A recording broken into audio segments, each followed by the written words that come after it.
आ गया हूं तो अब तुम्हारी ये दशा तो खप्पड़ में है, वहां जानवर रह रहे हैं, गंदगी कर रहे हैं, उल्लू बसने लगे, बिजूका बसने लगे। मैंने कि बस भगवान अब नहीं होगा। अब तो आप भली गांव में रहें, लेकिन आपका मंदिर भी होगा तो मंदिर भी शानदार होगा। 2-3 घंटे में भूमिका बनी और कच्चे से पक्का मंदिर शिलान्यास हो गया। होता है। और यही स्थिति उस समय जैसी नगर की भी कम नहीं थी। अब वो तो जो है सो है, वो तो तुम जानी और हम जाने। लेकिन आज मानस्तंभ, चतुर्मुखी मानस्तंभ, उस समय जब ये आया था पास कराने के लिए लाए थे ना, तो एक होता है बस जिंदगी की भी अंतरंग दशा।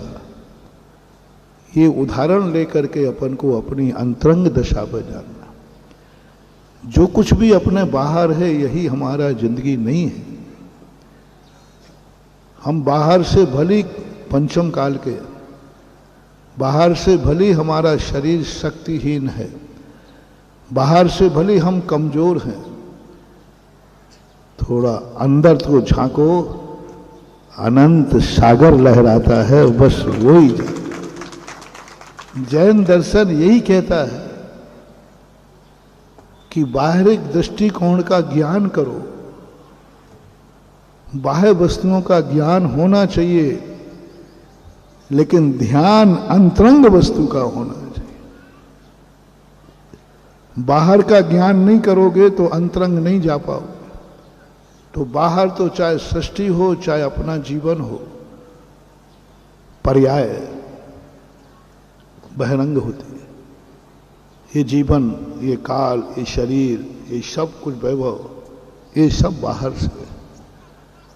बाहर से जरूरी नहीं कि बहुत कम लोग होते हैं जो बाहर से भी पूर्ण होते हैं, उनकी संख्या नगण्य होती है। जो बाहर से भी पूर्ण होते हैं,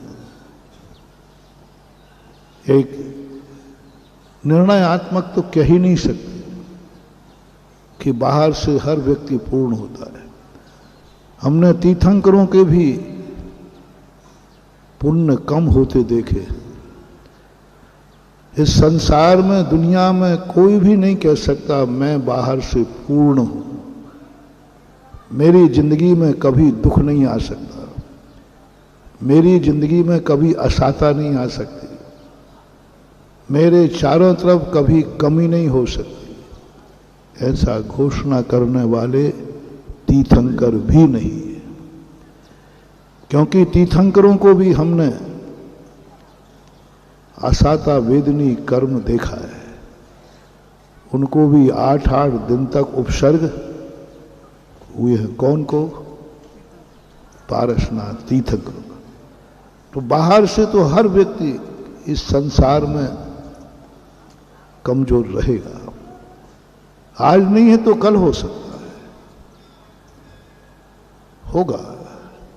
इसलिए बाहर की पूर्णता तो कभी होने वाली नहीं।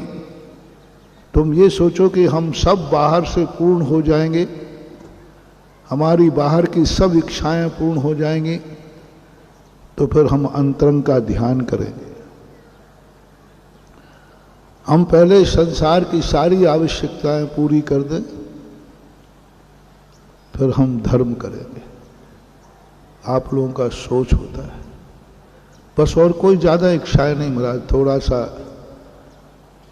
घर की व्यवस्थाएं हैं, वो पूर्ण कर दें, फिर हम फ्री हो जाएंगे।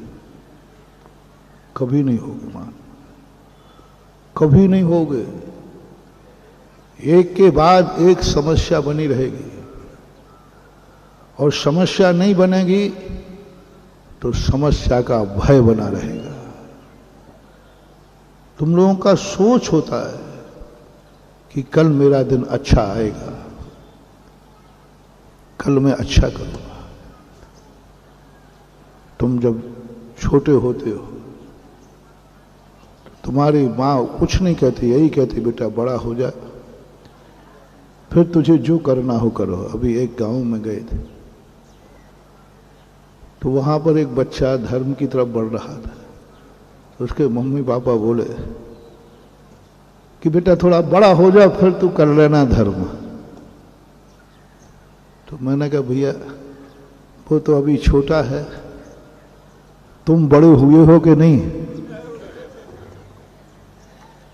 वो तो अभी छोटा है, तुम बड़े हुए हो कि नहीं?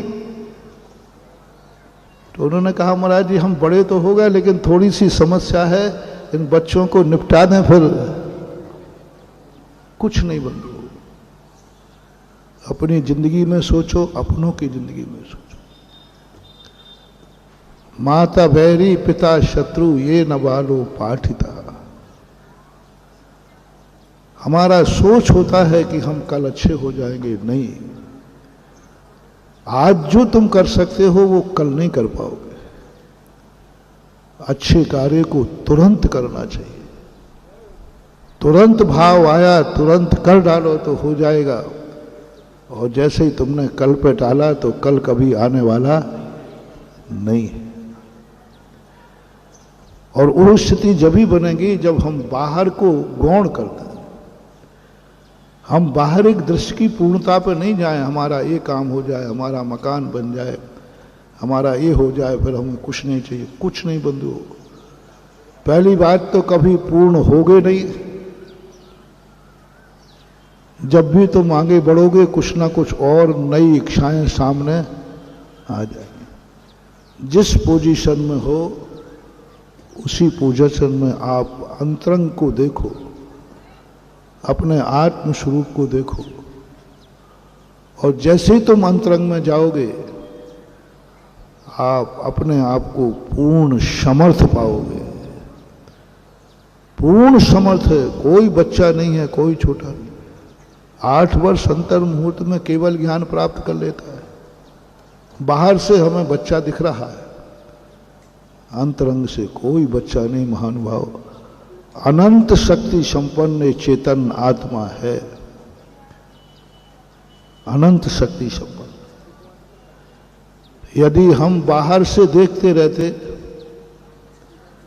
तो कोई हिम्मत नहीं थी, ताकत नहीं थी जो गड़िया से बिहार करा देता है।